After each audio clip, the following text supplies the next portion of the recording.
When you had a chance to look at the film, how pleased were you? What did you see?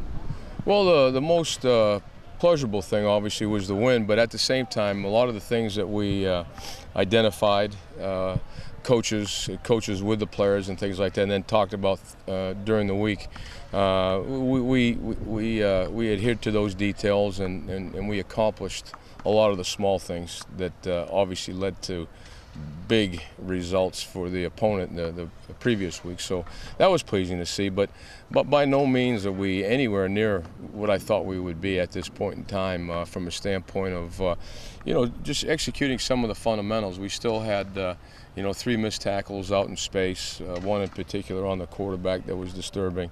Towards the end of the game, we lost contain on the quarterback on the edge. And we had one of our pressures busted assignment as far as the pressure was concerned, but fortunately it didn't go where it would have hurt us. But those are still things at this point in time that you don't expect and you don't want to have happen. I think the decision to pare things down helped the group, and we'll continue focusing in that direction. We know who we are now and where we need to go from there, and hopefully, and that was today's meeting when we finally got together as a team, we still have a long way to go to get to where we need to go, and every week will be critical that we improve. We can't afford at this time to take any steps back. Losing Doc, obviously a huge loss for the defense. How can you quantify how big that's going to be? Well, again, when you lose a player of Michael Doctor's caliber, sometimes it's not even just his athletic ability or the execution within the scheme of things. Number one, we lose him as an emotional leader because he's one of those quiet leaders. I mean, not that he doesn't say anything, because he does. He speaks up. He's vocal, but he is the heart and soul of what we do. And now what's important, and you saw a little bit of it, is our depth. Just like JJ came in for Alexander, 2 games in a row now. I mean, that young man, has played well. He's represented himself well and has done well for us. And then Caleb Salu, he wasn't without flaws, just like no player is ever without flaws, but he came in having never played in a game before, really, to speak of, and did a pretty good job. I think there was really only one play that he truly just flat out blew a reaction, and that had to do with his eyes, and the younger players and then the discipline that takes to play a full game from a standpoint of discipline with your eyes is always a challenge. And then once they're able to do that, that's when a guy starts playing fast and is more successful from a standpoint of beating the offense to the punch. Moving Cyril down to linebacker, Trent said that he's been asking for that move for a while. Can you take us into the decision and how you feel about it? Yeah, well, there's 2 things there. Number one, just for Cyril as the person, we've been trying to find a way to get him on the field. His camp was okay, and we've got Steve Christian back, and we've been using him up top a little bit when Zim is down in the box. Or if we wanted to put Murph at the nickel, we've moved Steve Christian in that spot.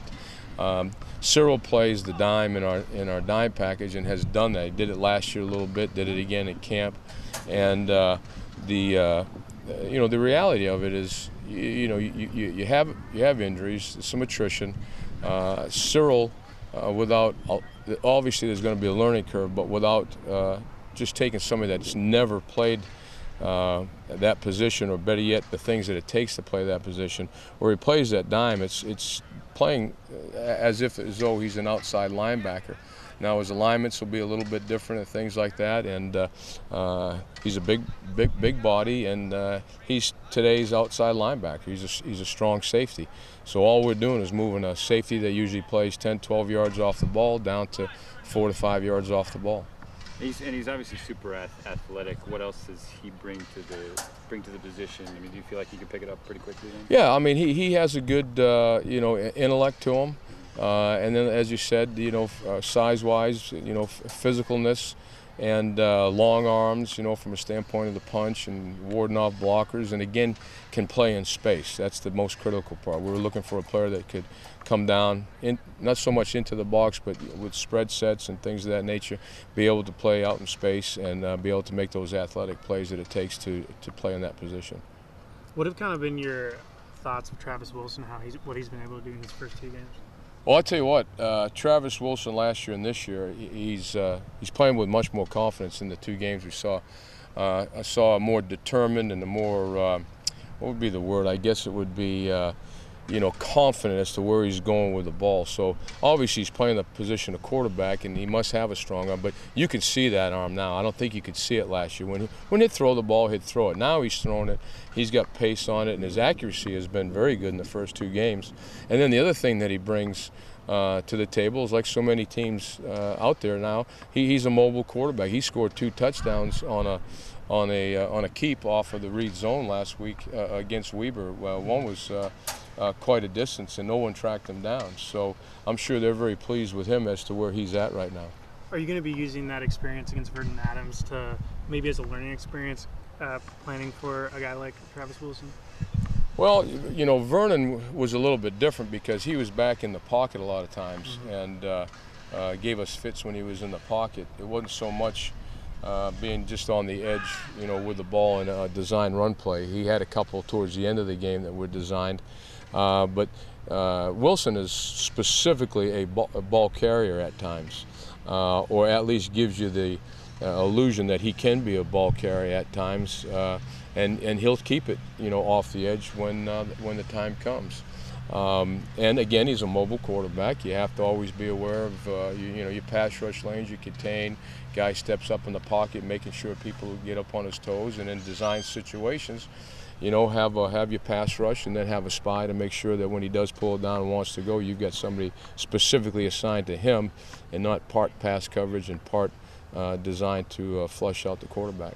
Obviously this weekend going up against Coach Erickson, somebody who's got a history here. What are your history going up against him, and then obviously what has he brought to the Utes? Well, I'm not positive what he's brought altogether, obviously, but I'm sure Brian Johnson. He and I have some overlap in our recruiting areas, so I know him a little bit, and he's young in the game of coaching and does a good job calling a game. I think probably the idea too of bringing in Coach Erickson was to just help him. Again, maybe his confidence and methodology about how to go about calling a game and packaging things and things of that nature. The one thing I see that Coach Erickson has brought physically is that he was with Noel Mazzoni at Arizona State, and they've got a couple of formations and the plays in those formations that they ran both at UCLA as Noel's gone there, and then obviously they ran them at ASU as well. So he's brought, I don't want to insult the man, but how many ever years he's been in coaching, 50 years or whatever, he's brought 50 years of coaching experience, so he can only be a big positive for Utah. How happy are you that DJ's coming back this weekend? I'm very happy, but at the same time, we've got to make sure we use him wisely. It's one thing to run around in underwear, it's another thing to be in game shape, so we have to ease him back into things. But it's great to have him. It just gives you a little bit more confidence.